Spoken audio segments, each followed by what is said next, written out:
Senator Natasha has since taken her complaints to the world stage. Well, it also came to me as a surprise because for somebody who is a member of the Nigerian Senate, you ought to know what the rules are. You ought to know what the Constitution says. First of all, taking the matter to the IPU after you've made your presentation on the floor of the Senate and the matter referred to the Ethics and Privileges Committee. I mean, there was no point going to that route. I mean, except you don't get the justice that you demand or you desire. And of course, you know that the IPU doesn't really, it's just an advisory body. I mean, their decisions don't have any effect on the decisions of the Nigerian Senate. And then taking the matter to the world stage, it makes me begin to think otherwise. Ordinarily, when that incident took place, I was like, oh, she's a woman, they should just give it to her and allow her maybe to speak up and then probably allow her for that day to sit there. But when the matter became more rancorous and all that, and then hearing her talk about sexual harassment and all that, I became worried because I'm also a woman. I mingle with politicians, I'm in the media, and I know that most times this is the case when you get around politicians. People make it look like it's either you are subjected to some form of harassment, particularly when you don't have your way. But you see, the truth is, she said she's defending Nigerian women. She's doing it for Nigerian women. And I said, no, it's not for Nigerian women. It is for you, because there are very many of us Nigerian women who understand that even our fundamental rights go with our fundamental duty. And we have a duty to be respectful, to play by the rules of the game, to also respect the men, the Nigerian men, irrespective of the fact that we all may find ourselves in the Senate or somewhere together. You know, so it's not about the Nigerian men. I think it's just about her own personal cause, which I think that the media still needs to dig deeper beyond the allegations to find out what actually is the trigger, the driving force behind this energy, you know, this negative energy that has not only affected the Nigerian Senate or the Senate president, but the entire nation and entire Nigerian women and African women, if you also add that. So going back and forth, you know, taking the matter to the world stage, I think there's something else that we may still need to find out. It's a developing story, and for me, we will keep digging until we get to the root of the matter. But what are the holes, from what you've said now, to fully understand your position? What sticky areas have you identified in this whole saga, in this whole controversy?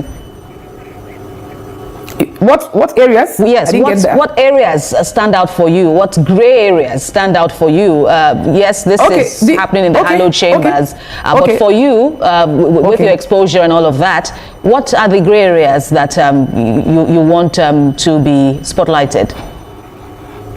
Well, for someone who is outside the Senate, who is not a lawmaker, naturally you will feel that before seats are changed, I mean, the lawmakers should be informed, should be, you know, notified that there will be changes, you know. But again, on the day you took an oath, you know, to become a member of the Nigerian Senate, you are given the rule books of the Senate, which you will go and also study, and then also have those who are good in legislative advice who will take you through. So you also know that the seats can be changed. That's what we heard that day. And of course, when they mentioned that several senators spoke, that the seats can be changed at any time. The presiding officer has the right to do. I had to, you know, stand down my own argument in her favor.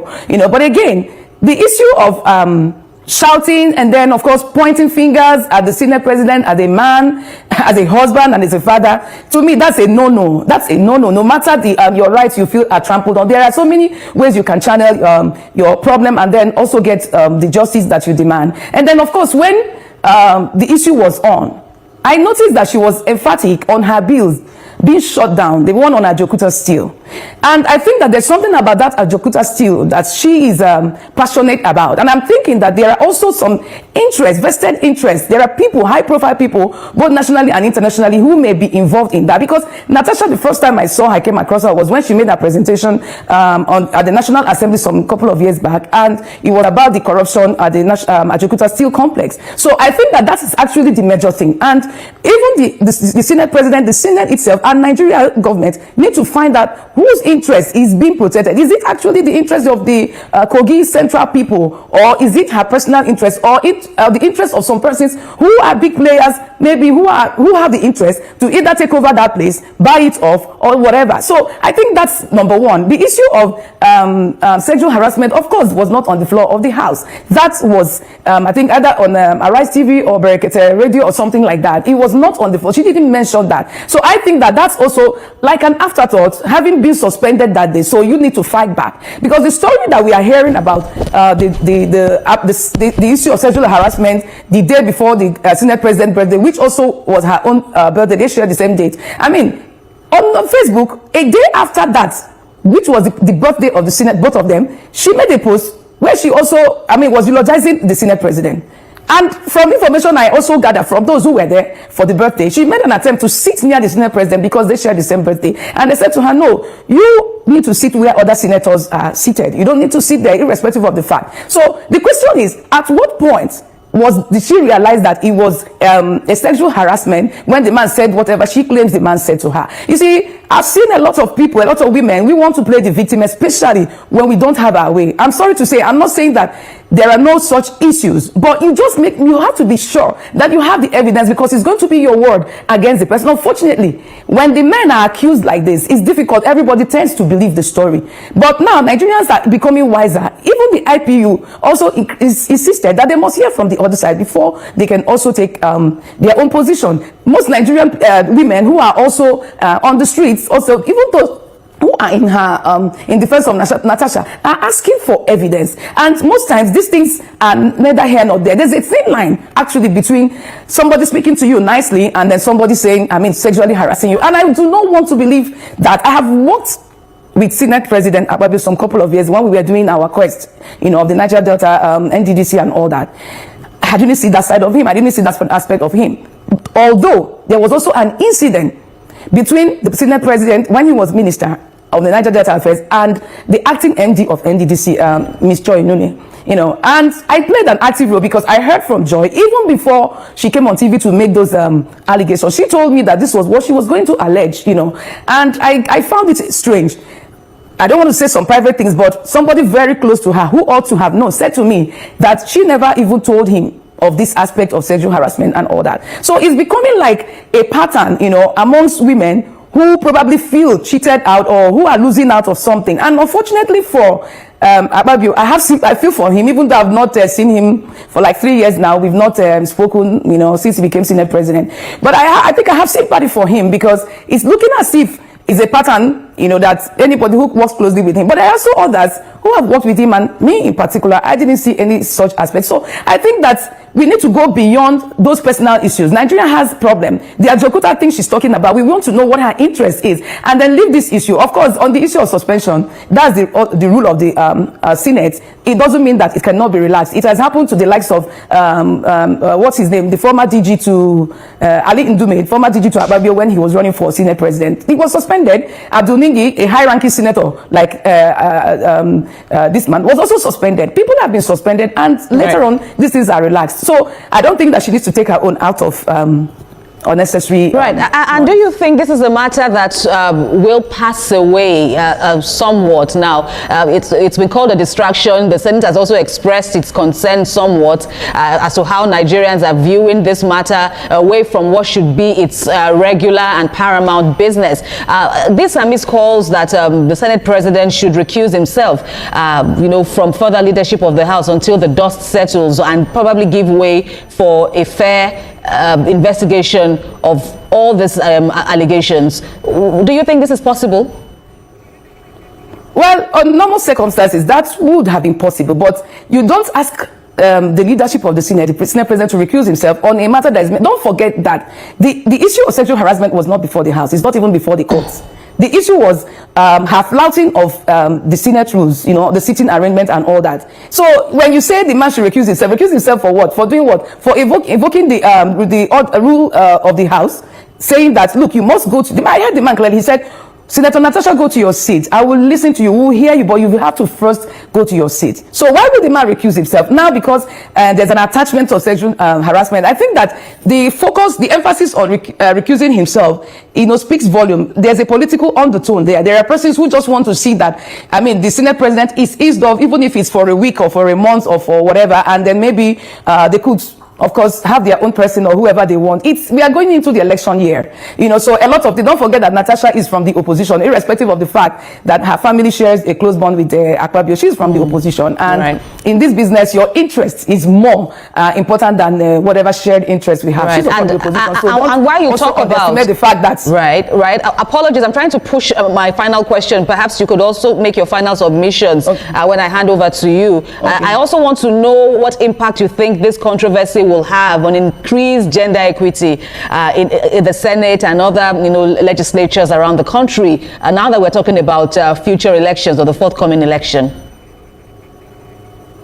Yeah, I would even prefer to take that question to you. What do you think will happen even in the next elections, to women who will seek elective positions and probably will depend on the men who, of course, have the larger numbers, to sponsor them for these elective positions? You think that anybody will want to make such an investment? If you look at the likes of Senator Orji Zokalo and the rest of them, I remember when it was difficult for him to even sponsor anybody again for governorship in Abia State because of the experience he had, So it's the same thing. A lot of men are going to become very wary of women because for me, it's a distraction. We don't even have the numbers yet in the National Assembly. We need to increase participation and we need to get the confidence of the men. Like Senator Itagiwa said, by the time you find yourself at that level, you cannot even be blackmailed anymore. For those of us in the journalism industry, we are all called gentlemen of the press. Nobody intimidates anybody. And at the same time, you still accord people the respect they deserve. So going forward, it may be difficult. We have only 4 female senators. Now, with this kind of blackmail, scandal, and controversies, are you sure that more women are going to be given the chance? So it's for the Nigerian women to rise up to the occasion, to say, look, you cannot, because of a case, 1 or 2 cases like that, deny us participation. We still have women who are responsible. It's irrespective of whatever Senator Ireti Kingibe had with Senator Akpabio. You can see that she is still on, and some others who have also spoken nicely. So we must be careful in fighting our own cause, so that we don't undermine the general cause of every other person. So we have to be very careful. So I am begging the men. I am also asking that they should probably overlook this, while we also call for caution. Sometimes, let me say this, Akpabio can be too humorous. He jokes with everything. Have an hour session with him. He's talking 58 minutes. He's cracking jokes and laughing. And unfortunately, it's like some persons take advantage of that, and so they think that. So I'm only asking that we should tone down this negative narrative, even while the investigation, if the matter is in court, let the investigation go on. But if the matter is not in court, we throw it out, we trash it, and focus on the issues of probably recalling her back to the Senate, which I believe Akpabio will do. I think the Senate will with or without an apology. Just do the needful. And yes, that's all. An apology don't forget, it's not an apology to Akpabio, it's an apology to the Senate, because it was on the hallowed chambers that she displayed that called for attitude, so she can apologize and then they move on. Any other thing can follow. She can pursue whatever human rights case she thinks she has against him, so nobody will stop her. All right. Well, thank you very much. Listen to this woman. I know, see, now insult this woman go collect for this message.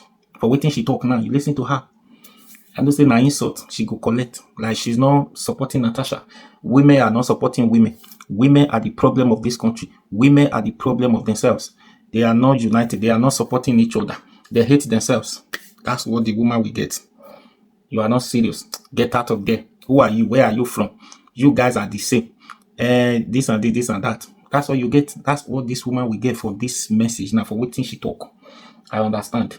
But sometimes some people too get busy, but they know they calm down, understand issues before they jump on every issues. Probably what somebody said, they jump on top of that. They don't even understand the matter, where the issue is coming from. That's why when you listen to some people make comments without even listening to the end of the video to even understand what happened or to know the submission of the person. People are like that. I know. Some don't even understand what happened. Some just want everybody to have the same opinion to every issues.